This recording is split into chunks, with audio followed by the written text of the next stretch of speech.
Hi gents, how are you doing? So, if you watch my videos over, I guess, last month or two maybe, you'll have seen that one of the things I've been progressing with is this Cuirassier unit, and it's finished. It's ready for the battlefield. It's ready to kick some British or Austrian ass, depending on who the opponent is there. And Roland, you'll know who I'm talking about.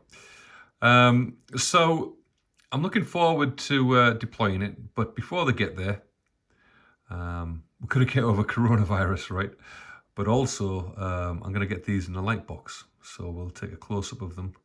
We'll get them rotating and you can see them in a bit more of their glory.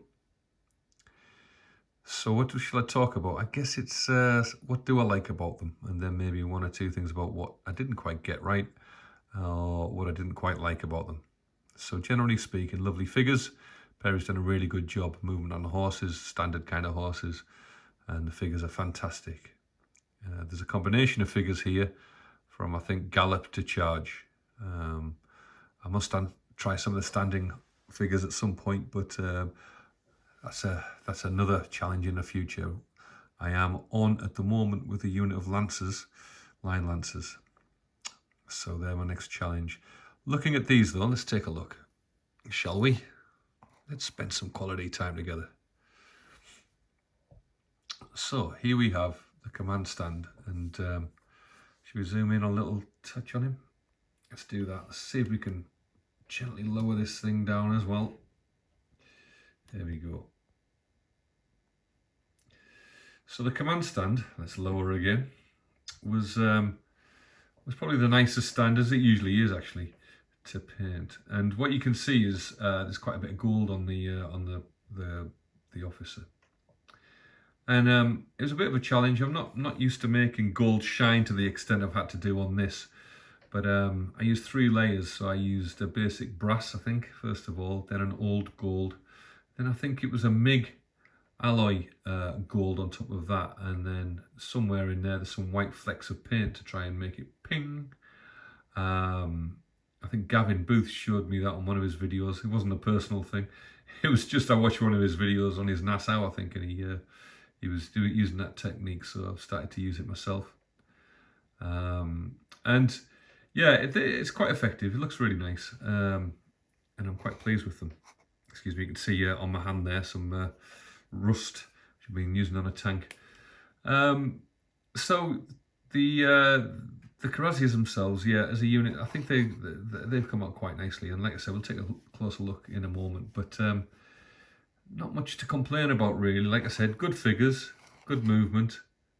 These charging figures, they are fantastic. Here's my description of them, except for maybe 1 or 2 issues. Mainly, each one of the charging figures on this side of their head, and it's not so pronounced on here. I could point to the other ones, but I won't bother. There's a bit of squashing, and it looks like it's been a problem when they've gone in the mould originally, from the library mould into the production mould. What's happened is that the pressures dropped the face slightly. Now, it's covered by the charging arm, and you're not going to notice it when you wargame, that's for certain. When you're trying to paint them, it is a little bit odd. But that's the only thing that I've got to say about these figures that was really an issue. Other than that, they are fantastic. Some of the hands are a bit odd on some of the figures, but you know, these are minor things that don't matter. All in all, what you get is a beautiful set of figures from Perry's, and highly recommend them if you want some Cuirassiers. So there's the first stand I was going to talk about, and the next up is going to be these guys, and that bugler. It was lovely, really. A real change, bit of a treat from the standard buglers that you get with bugles in their mouths. This guy's got it strapped to his back, and he's doing his bit for the French Empire by charging into the fray there, and you can see it on his back. His livery, I think that's what you call it, is on his arms. I've got that a little bit wrong in my book. When you look at it, it's what is it? It is lace, yellow lace with green embroidery over it, probably in the shape of an eagle or an N or something like that. N for Napoleon, of course. And I probably overdid it a bit too much. It kind of just looks like an extension to his green outfit. But you can see some flecks of yellow in there, and that's supposed to be the effect that I went for. How successful it was, I don't know. You can judge.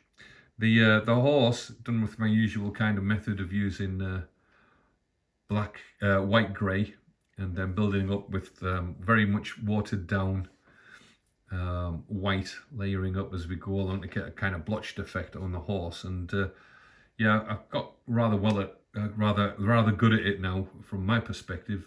It's really quick, simple way of getting a grey out of it. And I've got a horse here actually for the Lion Lancers that I'm working on. That's one of the early stages. So that was a grey by Foundry, just a part of their slate grey range, and then covered in a wash. And then it's a case of getting the grey white over it and start dappling it. So that's where the bugler is going to sit for the I think for the 6th Regiment of Lancers. So that's it. What I'm going to do is I'll put these on the turntable, and we'll take a closer look at them. But they are finished, and I really enjoyed painting them. I'll just zoom out again, I guess, and take another wider look at them. If we block them up, you can see them make a nice solid unit. It would have been nice to be able to do a unit of 24 of these things, but it would just take too long, and the rules don't need it. Just as an aside, by the way, guys, for super glue, I don't know if any guys have used any. Oh, can I get that in there? Let's have a look. Super glue. Accelerator. This stuff, this monster glue here. I got about 10 cans off Amazon or eBay or something for about £3. What a difference it's made to using super glue. So if you do get a chance, I do recommend it. If you like my videos, do subscribe. And if you want to see some these things in a nice, sexy kind of circular motion in a second, then hold on. Speak again, speak soon. Cheers, bye.